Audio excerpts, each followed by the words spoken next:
Well, welcome, everybody, to the second day of our celebration of Dan Schwartz's 50 years of transformative teaching. I'll ask again that you silence your cell phones and other devices. We do have a very full program today, and so it includes 3 lectures, 2 panels, and so we will try to keep things moving along. For the benefit of those of you who were not here yesterday when the celebration began, I do want to thank again the many people and entities that have made this celebration possible. Support has been provided by the College of Arts and Sciences, the Society for the Humanities, the Departments of Comparative Literature, German Studies, Performing and Media Arts, and Romance Studies, and the Jewish Studies program. So we're very grateful to all of them, as well as to an anonymous donor who provided very generous support for this. I also just again want to thank the English department staff for their incredible work on this event, especially our administrative director, Sarah Edelman, and our events coordinator, Lynn Lauper. This could not possibly have happened without a huge amount of work, and here they are on a Saturday helping out again. And of course, thanks to all our speakers, our moderators, our introducers, everyone who's taking part in the program, and thanks to all of you for being here. So I will now turn the podium over to my colleague Laura Brown, with whom it has been my great privilege and pleasure to work on planning this celebration.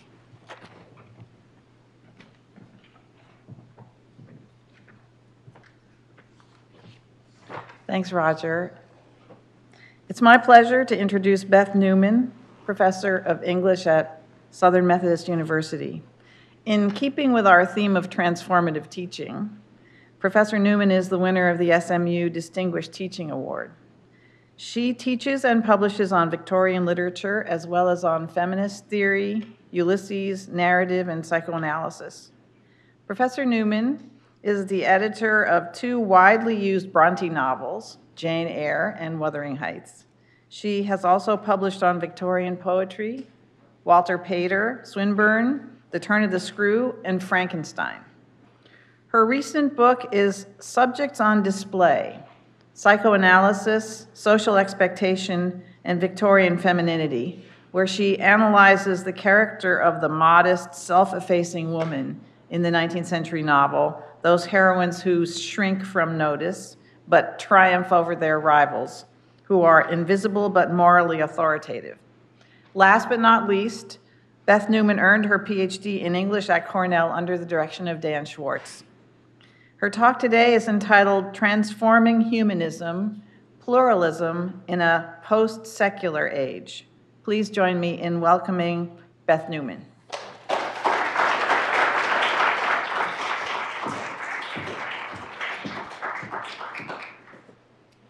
Thank you, Laura, so much for that introduction. It's sort of strange to be back here. You know, it's my return to Ithaca.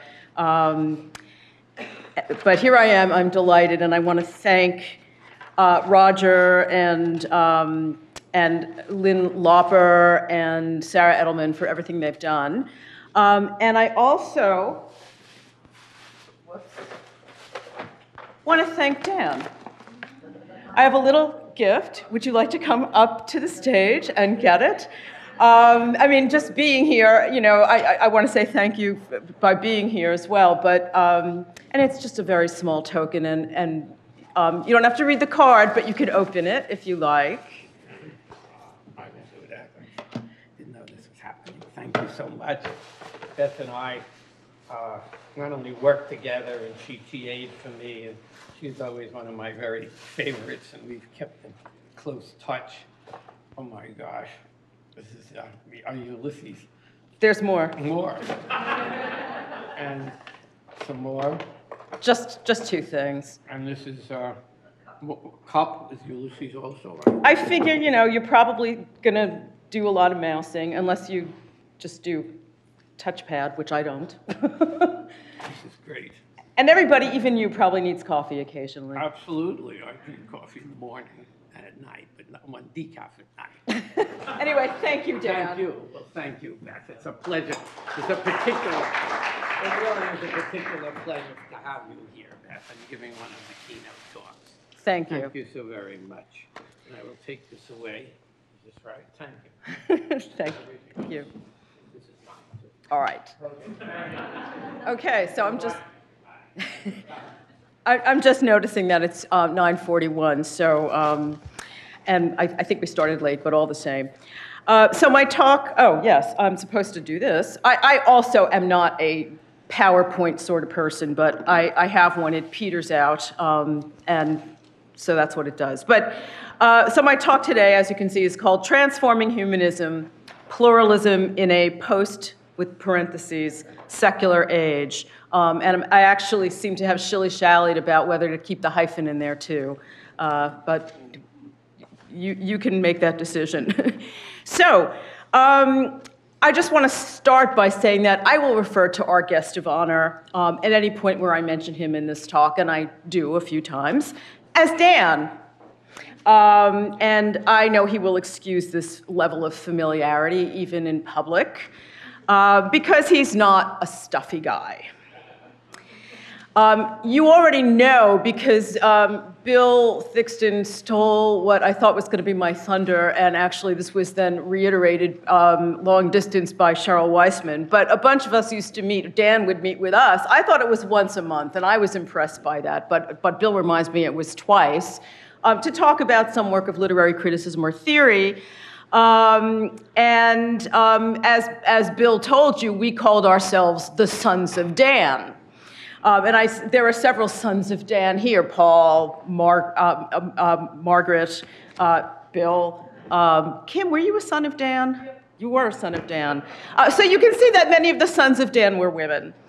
But we called ourselves the Sons of Dan anyway because we thought it had a nice biblical ring, which amused us. After all, Dan was never a patriarch, and for that I give him kudos. So I was asked to comment on how Dan's teaching influenced me, or on the way I teach, or on how literary study has changed since my time as a graduate student in the 1980s. And I decided to put all these things together and shake them up like the tiles in a Scrabble game and pour them out and see what came out. And when I unscrambled them, the letters spelled Postsecular, which might surprise you. But it's not surprising to me because I've actually been meditating on the term and the turn itself, trying to figure out what I think about them.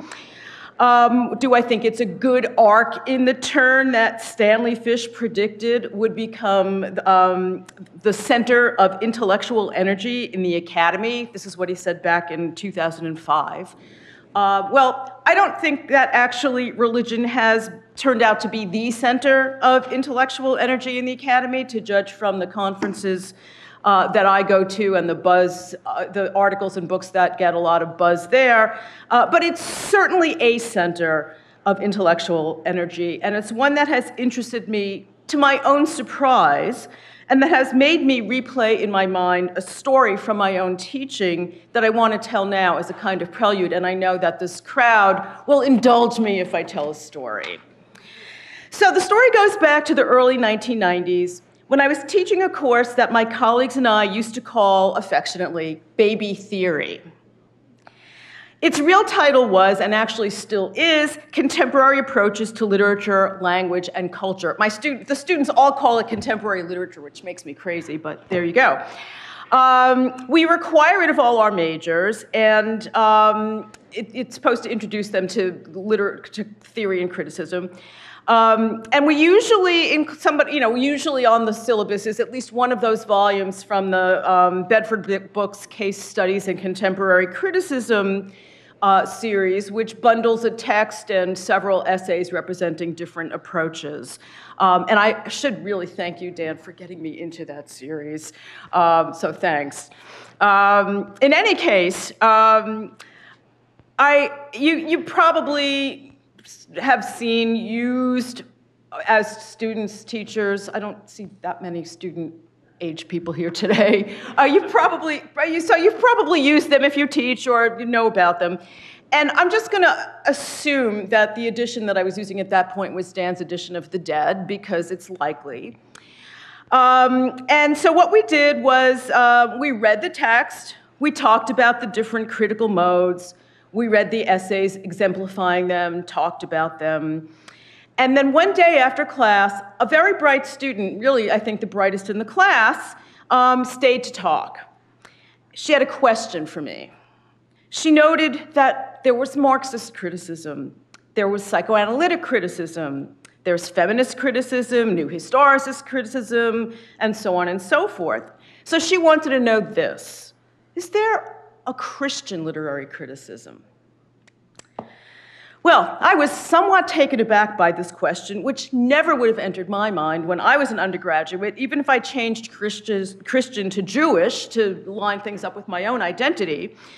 It is true that this took place at Southern Methodist University, which is affiliated with the United Methodist Church, but the curriculum is secular, and most of the campus culture is secular, if by that we mean not oriented towards a religion or towards religion generally. And the stereotypical SMU student is white, wealthy, blonde, especially if female, thin, ditto, and staunchly Republican. And this stereotype is not entirely false. And you'll notice that religiously engaged is not part of it.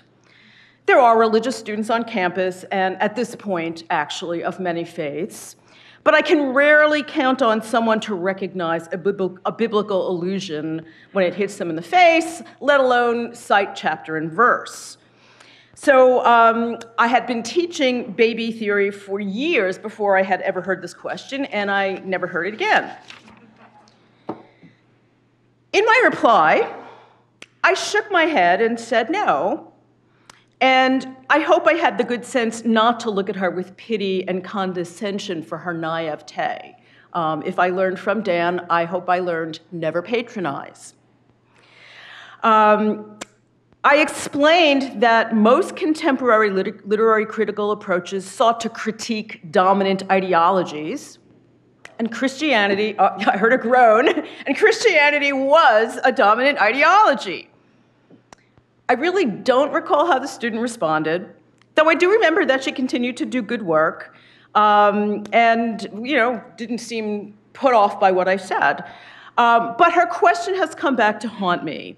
Not because I think there should be a Christian literary criticism, and in fact there now actually sort of is, but it haunted me because so much work in the humanities for the last 10 years or more has involved a rethinking of the perspective from which I was answering her, without recognizing that it was a perspective, and not just a neutral position to which she was bringing some irrelevant point of view. What I mean is that I was answering her from the place of the secular, which has tended to assume its own neutrality. And this assumption has come under scrutiny. And so this is what I want to talk about. So the scrutiny is not generally intended to reduce a secular perspective to just one more of many competing or perhaps intersecting identities. One of the most influential scholars on the subject, the Canadian philosopher Charles Taylor, and I probably should have a slide here, so just imagine that you see his book, The Secular Age, or A Secular Age. What Charles Taylor argues is that we in the West all do inhabit a secular world in a secular age, whatever our religious persuasion. But he insists that secularity is not just the absence of belief. It's rather a condition we need to grapple with, we need to understand. And he makes this effort for about 800 pages, not every one of which I have read. Among his claims is that the condition of secularity, with its foreclosure of transcendence, often brings with it a lack of something that he calls fullness. And this would roughly be a sense that our lives matter in some larger scheme or in some deeper way, whether or not that scheme or that way is religious. Taylor also claims that the simultaneous presence of multiple paths that all claim to lead to fullness results in what he calls cross pressures. We feel kind of, should I go this way? Should I go that way? This looks good, that looks good. And this can make the self in our secular age feel fragmented or torn. I think this is another way of explaining what ails us besides, many other possible diagnoses, from the dissociation of sensibility to modern alienation. In some ways, they have a lot of overlapping characteristics and causes. For those of us who value literature and art and reading as a source of fulfillment, I think it's interesting that Taylor acknowledges the aesthetic as one path offered to us in contemporary life. A second scholar I want to mention is the post-colonial anthropologist Talal Asad, who has provided this is his words, an anthropology of secularism as it developed in the West. This from the perspective of someone who's both, sort of inside and outside. He was educated here. He teaches at the CUNY Graduate Center, but he is from a Muslim society. Interestingly, as I just recently read, his father was a Jewish convert to Islam. So it's all kind of it's interesting. He explores, what he does is he explores the concept that organized Western secular thought, concepts and oppositions like belief versus knowledge, reason versus imagination, natural versus supernatural, and so forth. And he notes that as central concepts, he notes that as a central concept, the sacred emerged as a way for European culture to make sense of non-Western societies. That's, I think, an interesting observation. Both of these scholars, Taylor and Asad, and there are others, many, show how in different ways secularity is a lens through which we see and which brings into being a set of attitudes, behaviors, and values. Taylor, in particular, would likely take my words to my Christian student and say them back to me.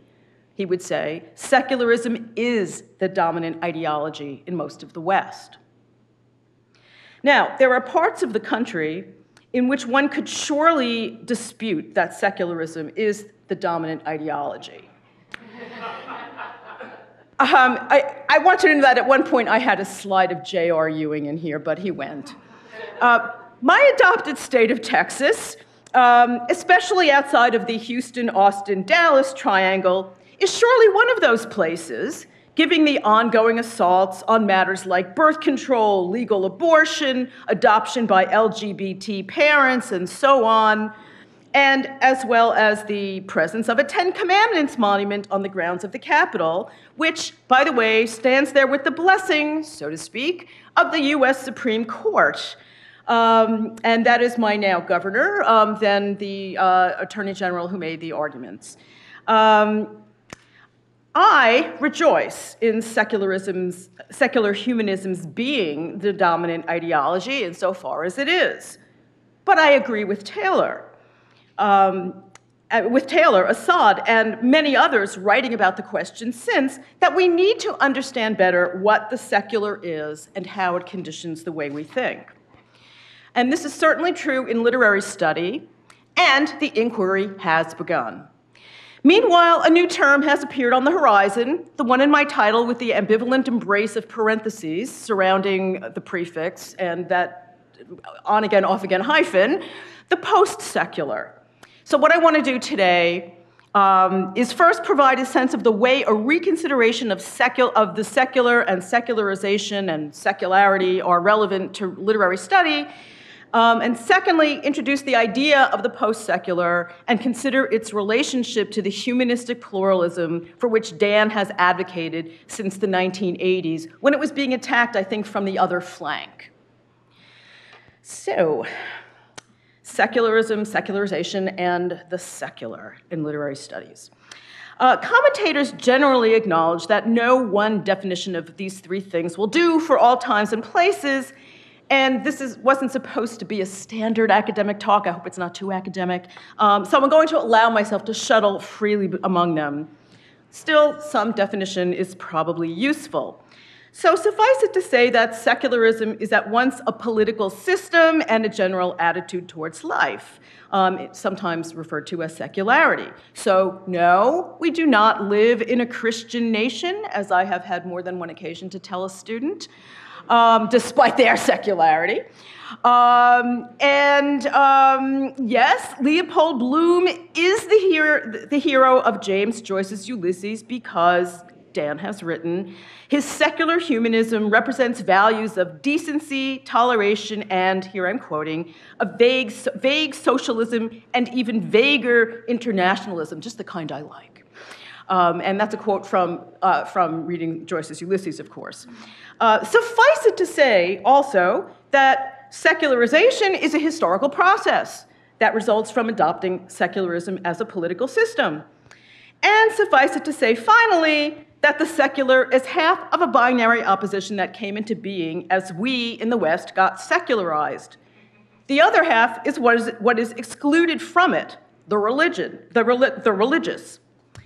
And I think everybody in this room probably knows that that binary oppositions have a way of screaming, deconstruct me. And at the very least, they ask us to bear in mind that each half is a construct whose meanings depend on the other. And so scholars have obliged in showing us how.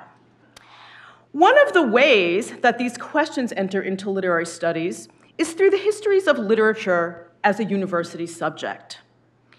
Another is through literary history itself. The stories that literature professors tell about how the writing we deem literature participates in historical change. These things are obviously deeply intertwined. It is conventional in histories of the profession to invoke Matthew Arnold, whether dispassionately, as Gerald Graff did in his 1987 book, Professing Literature, or as Terry Eagleton does in his famous essay on the rise of literature, which I still love, with a degree of entertaining snark. In an essay titled The Study of Poetry, which served as the introduction to a poetry anthology published in 1880, Arnold wrote, "More and more, mankind will discover that we have to turn to poetry to interpret life for us, to console us, to sustain us." And I think if you change poetry to literature or reading, you can see a line from Matthew Arnold to Dan Schwarz. Arnold added, most of what now passes with us for religion and philosophy will be replaced by poetry. This statement is sometimes taken as a kind of inaugural gesture in which literature and culture more generally, that's another Arnoldian word, of course, are proposed as the replacements for religious faith. 30 years earlier, Arnold had lamented that the sea of faith was once at the full, but now he could only hear, and this is so hard for me to say with my New York accent, now he could only hear its long, withdrawing, melancholy roar. Oh, I got it out. And so he was proposing literature and culture to fulfill the growing void. Or so the story goes. The fact is that what Arnold wrote in 1880 is what now passes with us for religion and philosophy will be replaced by poetry. He was responding to those who persisted in reading the Bible literally, and we know that there are still people who do that. Taking its accounts of miracles as facts, though in fact at the time not everybody did, and he was responding to the university curricula, especially at his own Oxford, that taught those supposed facts as the evidences of Christianity. This is what you learned if you studied divinity. Arnold saw these miracle stories instead as elements in poetic stories from a more primitive time that had regrettably hardened into dogma. And dogma, in his view, was actually the enemy of religion, or perhaps more accurately, of faith in a modernizing world. But it was also, unfortunately, much of what passed for religion. So although Arnold's advocacy of culture with a capital C helped to surround the objects of literary study with a numinous glow, in our institutions of higher learning, as in British ones, one might also say that Arnold was an advocate of the religious differently conceived, that is, of religion enriched by secular knowledge rather than replaced by it. But Arnold's name has become almost a metonymy for the replacement of religious culture in the literary subplot of a sprawling story that is now often called the secularization narrative. The same general phenomenon has also been called, as my slide suggests, more interrogatively, the secularization hypothesis, or more tendentiously, the secularization thesis. But they all amount to more or less the same thing: the idea that there is a close linkage between the modernization of society and the secularization of the population.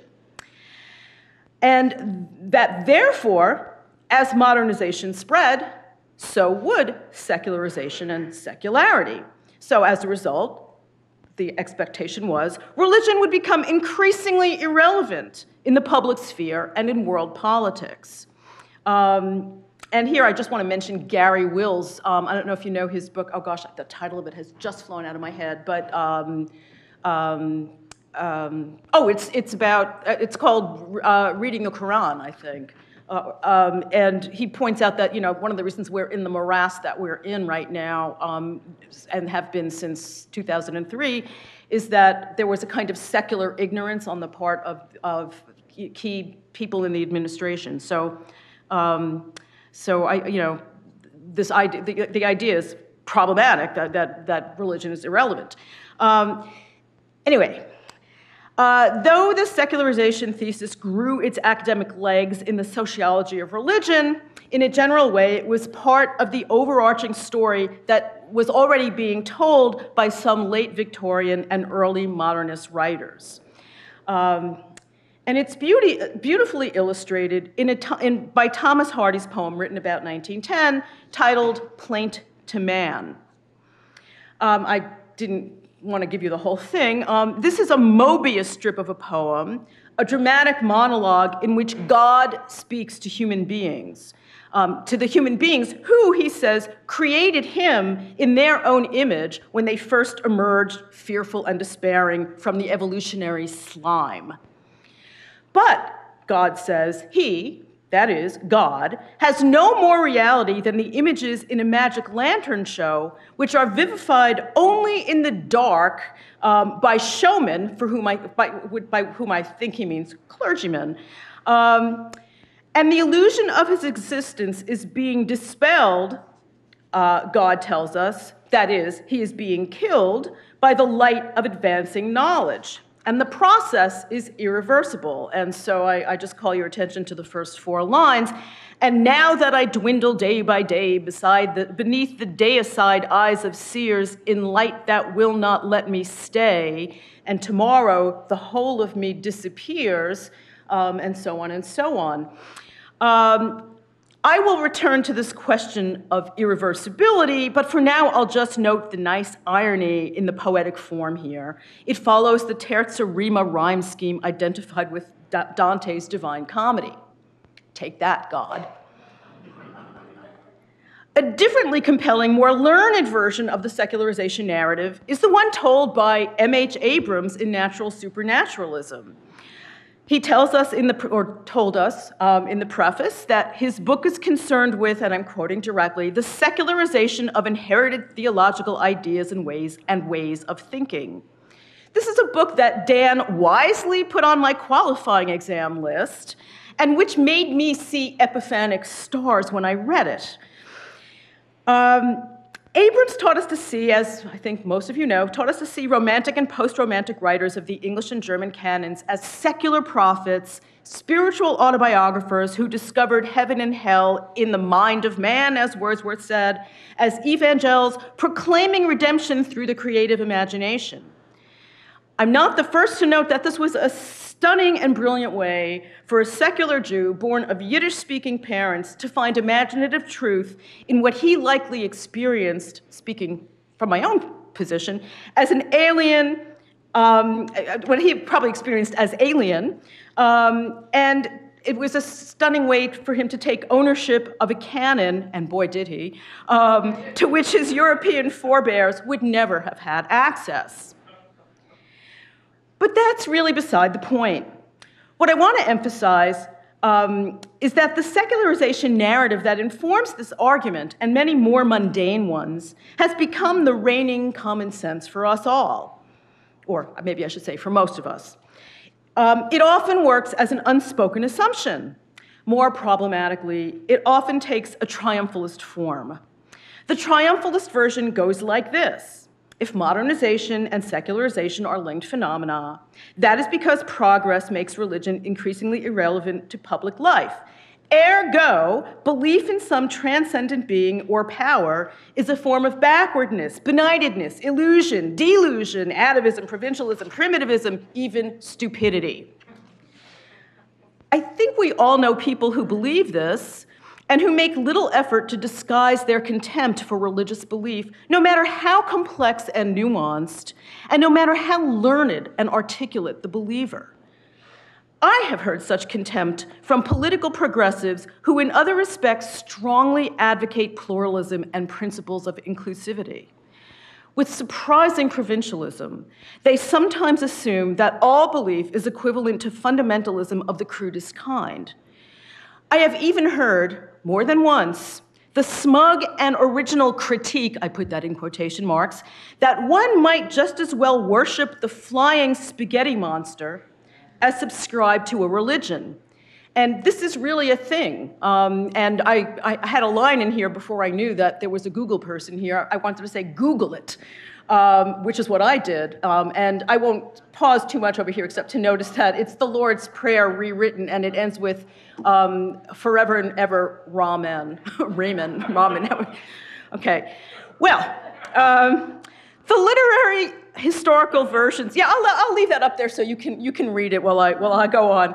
The literary historical versions of the secularization narratives are neither wrong-headed in this way nor completely wrong, I think.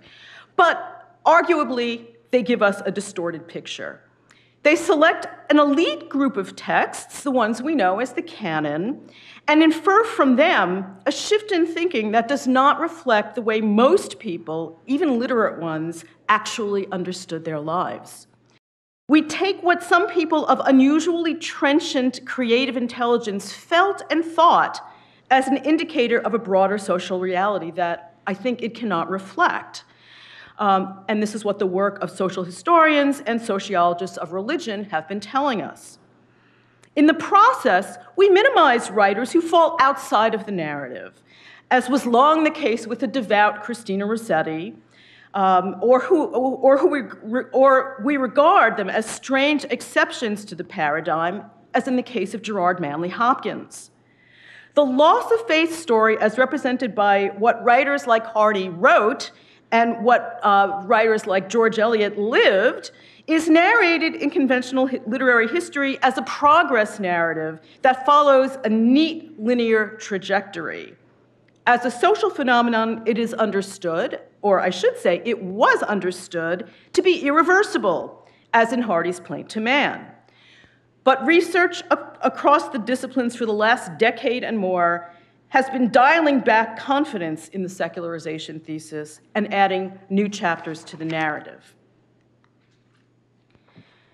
The idea that we have entered an era that one could call post-secular gained traction in the humanities and social sciences as scholars responded to the events of September 11th, 2001, and to related world events. These reminded us pretty spectacularly what some had already been arguing, that secularism is not universally embraced in the modern world. There has been some argument about whether it can be successfully exported to the West, where it developed to solve internal problems, above all the sectarian violence of the wars of religion in the 17th century, 16th and 17th centuries. And this development, I think, makes secularism seem all the more necessary in the Middle East, where it has a more checkered history than it does in India, but where it has also provoked more opposition, and the news attests to that every day. And daily, in fact, we confront urgent questions of religion in the public sphere, abroad and at home. Can France ban headscarves and burkinis in the name of laïcité, that is, their version of the secular state, which has evolved somewhat differently from our own? Can cartoon depictions of Muhammad be censored in European magazines and newspapers? Can American businesses refuse to cover birth control and abortion in their employee health insurance plans because providing it violates the owner's religious beliefs? These are problems that involve the place of religion in a pluralist public sphere, though the pluralism here is no longer a matter of critical methodology. In fact, I think it's a matter of something more crucial and fundamental. The fact is that, not that there's something unimportant about critical methodology, mind you. Anyway, the fact is that secularism, or secularity, or the whole ball of wax, is not uniformly embraced in the United States either. For this reason, we have always been an unsightly bump on the face of the secularization thesis. We have been, as Habermas puts it, Jürgen Habermas, at once the spearhead of modernization, and yet, at the same time, the home of more deeply entrenched religiosity than most other places in the West. We need only think of the angry attacks on secular humanism that issue from many American pulpits and political venues to see that Leopold Bloom, as secular Jew, would not be everyone's hero. When Dan writes, as he does in Defensive Reading, I reject measuring life on a vertical dimension which assumes that we are poised between heaven and hell and that this life is a prelude to another life, he is unlikely to find much disagreement among his implied audience. But he would certainly encounter it on the highway from Dallas to Los Angeles via Interstate 10. Perhaps this is why most contemporary literary critics writing under the aegis of the Postsecular are Americans rather than Britons writing about post-war literature. I'll provide three prominent examples because together I think they tell a story. In Partial Faiths, Post-Secular Fiction in the Age of Pynchon and Morrison, John A. McClure emphasizes multicultural, syncretic, provisional, and unorthodox engagements with the supernatural that haunt even the ordinarily secular pilgrims in the texts he explores, like Prior Walter in Angels in America, characters in Don DeLillo's fiction, and so on. McClure discovers that these writers, discovers in these writers an epistemological humility and a supernatural multiculturalism that owe much to William James's varieties of religious experience. His argument is, I think, an act of creative, active reading of the kind that Dan champions. One might just have noticed all of the violations of realism and left things at that. But McClure discovers more. A post-secular religiosity that, he says, is ready to listen and negotiate with others in a pluralistic public sphere. Amy Hungerford, the author of Postmodern Belief, American Religion and Science since 1960, American Religion, I added a word there, American Religion since 1960, takes up some of the same writers McClure does, but she also engages with the Left Behind series, the apocalyptic novels written by the late Tim LaHaye, the fundamentalist minister and conservative political activist. Given that inclusion, she expresses somewhat less optimism than McClure does about whether American believers and secularists can coexist in a pluralist public sphere. Christopher Douglas's 2016 If God Meant to Interfere, American Literature and the Rise of the Christian Right begins where Hungerford ends, with the Left Behind books. One of his main points is that the resurgence of a conservative, fundamentalist Christian right in the US is a reaction against the postmodern condition that gave us the syncretic, anti-dogmatic, pluralist writers discussed by Hungerford and McClure. I only discovered the book a really short time ago. I won't even tell you how short. And I think my talk needs a laugh line now. So I'll only say one more thing about the book. Its final chapter is called The Postmodern Gospel According to Dan.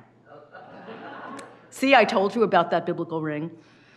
But I'm sorry to say that the Dan here is Dan Brown, not Dan Schwarz, a Dan of a different color. Thank you, thank you, thank you. See, close reading. What I take away from these three books published between 2007 and 2016, and from much else that I've been reading, is this. It is important for teachers of literature and for readers and for non-religious people more generally to engage sympathetically and generously with the religious currents in contemporary life, particularly those of the non-dogmatic kind. And we can do this, I think, through reading. That is a way, maybe the way, to avoid giving the sphere of the religious over to a resurgent American fundamentalism that poses a threat to pluralism, secularism, and the liberal humanist values that matter to me as they do to Dan. I want to ask how I'm doing for time, because I was going to say something about, okay, all right, thank you. But it's not only the political and social conflicts between religious and secular people that is fueling the spate of books about secularism, secularization, and the post-secular. And I forgot to include this slide of like a shelf full of books that I had that I painstakingly photographed, but just imagine it.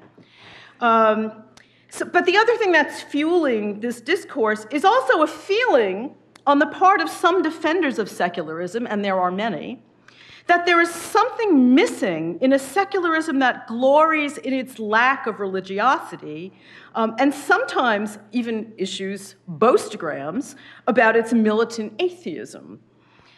That does not mean that these defenders of secularism agree on the means for changing general attitude.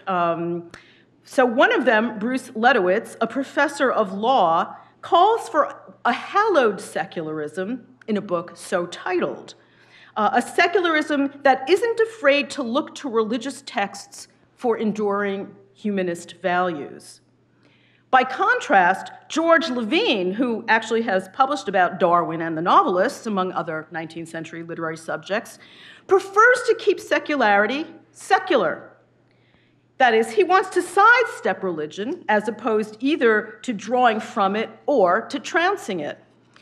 To that end, he has edited an anthology titled The Joys of Secularism, which is designed to look a little bit like the famous cookbook.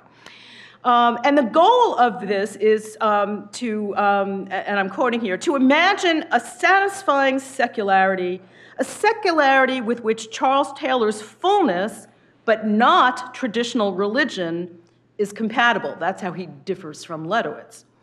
Levine notes that fullness, that is, this satisfaction, encompasses strong feelings of pain as well as pleasure, of sorrow as well as joy. It is not a steady state of happiness. And this leads me to Wallace Stevens. Levine's conception of fullness brings Sunday morning powerfully to mind. This gorgeous dialogue between a man and a woman asks whether heaven, if it were real, would even be desirable, and insists that plenitude and meaning can and must be found in our earthly life. It also suggests that aesthetic experience is the path to experiential richness. This much, I think, is obvious, especially in the repeated line, "Death is the mother of beauty." And imagine that's on the slide, please. If we want beauty, and Stephen assumes that we do, we must forego eternal life. What I had not understood is the way Stevens imagines a rich, meaningful life as an oscillation of pleasures and pains, joys and sorrows that are wedded really compactly to the changing of earthly seasons. Fullness, again, is not a steady state of happiness. Beauty and meaning, the poem insists, are to be found in passions of rain or moods in falling snow grievings in loneliness, or unsubdued elations when the forest blooms. I had not fully understood the way the poem suggests that beauty or aesthetic experience suffices as a replacement for a religion no longer deemed tenable, which is a debatable point.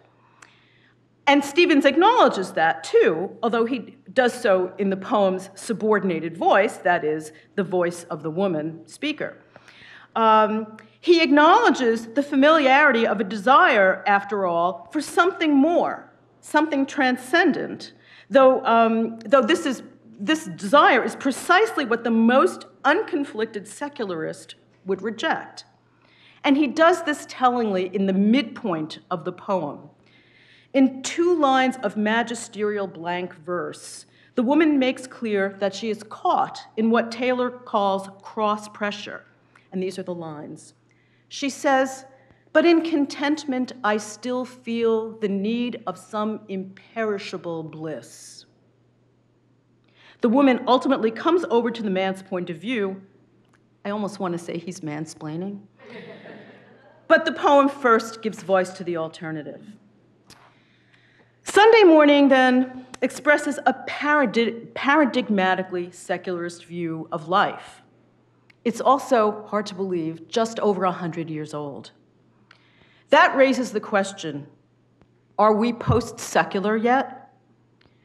I confess that when I first encountered the term, I recoiled, thinking that the post meant over and done with, rather than after, and therefore irrevocably transformed by, as is the case with postmodern, post-romantic, post-enlightenment, and post-human, that team of other words hitched to a post.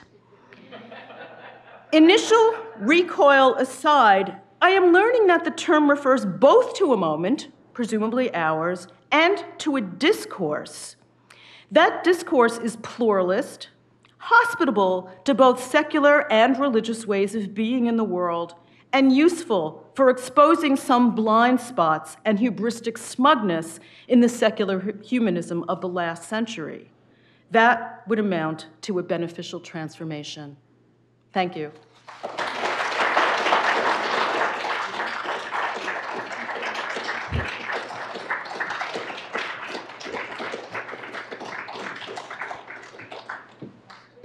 Oh, I thought it was done. Question? This is not my A exam, please tell me. Thank you, Professor Newman, for an absolutely terrific, provocative talk. Professor Schwarz. I'll stand up, sorry. Very brief comment. That was a wonderful talk, very learned. I think that when you teach somebody like Howard, several of you have heard me do this, you have to teach the Of course. That, in fact, you may remember in my opening lecture in the modern tradition, that I take a party in Dover Beach, and then I turn to Hopkins, and you have to teach Hopkins empathetically. You really do. That your pluralism has to understand what it was like to be a Jesuit priest. And I think that you're right about that. Despite the quote, I think when you're teaching, I thought that quote was a little out of context, but when I was saying I reject that as the only epistemology, but certainly understanding other epistemologies are important, and one has to respect that when teaching Hopkins.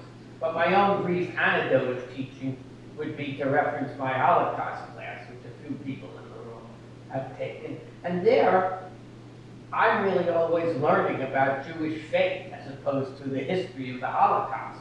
And many of the students taking that even more now, because this is one of the things that's changed at Cornell, is that very observant Jewish people can be a student here because we have Hillel and kosher dining. So when I teach that class, I'm learning, this is really transformational teaching, I'm learning from them about certain practices in various diverse Jewish communities, but you are dealing with people for whom faith is a very serious part of their lives. Now, the Holocaust is not just historical, but there's a tradition of felt belief in many of these students. And to be honest about it, when I first started to teach Joyce, there was really more people in the room who understood things like the Eucharist and understood Catholic epistemology and were educated at Jesuit schools than there are now. Sometimes I find when I'm teaching Joyce that I know more about Catholicism than anybody in the room. True, because I read some of these debates about Trinitarianism and things like that. But it is certainly true what Beth says, that it's important to think about religion and people's belief. And now, of course, we have Muslims in the class, but we need to take that seriously, and we need to take that perspective seriously. And that relates to some of the things I talked about yesterday, that the largest community of readers is one, but we should not ignore the fact that a deeply felt belief, what I call the vertical axis, is very much part of the way people think about the world.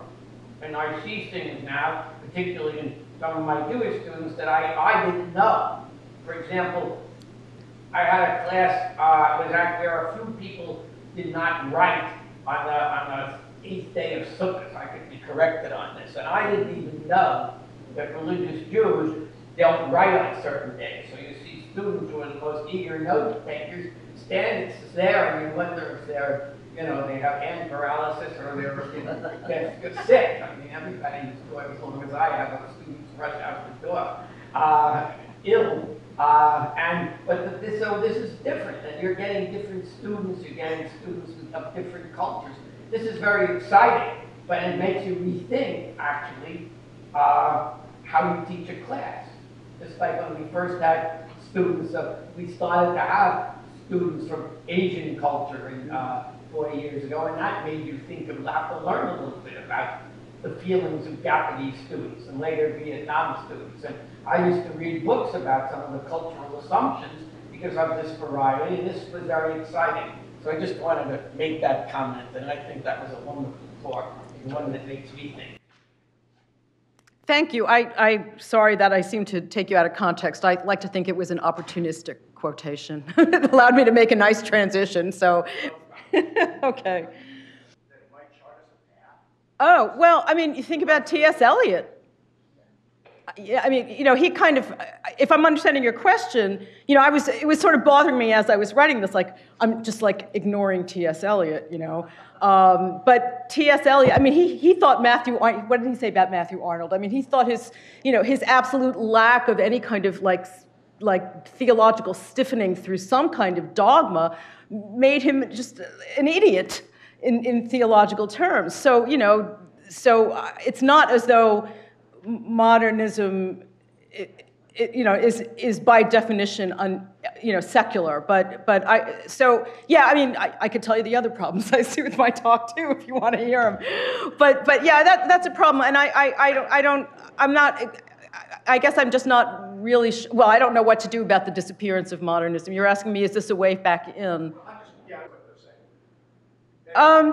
Yeah, well, thank you. That's a useful question, and maybe I can catch you later, and you can tell me what writers you're thinking about. Thank you, Professor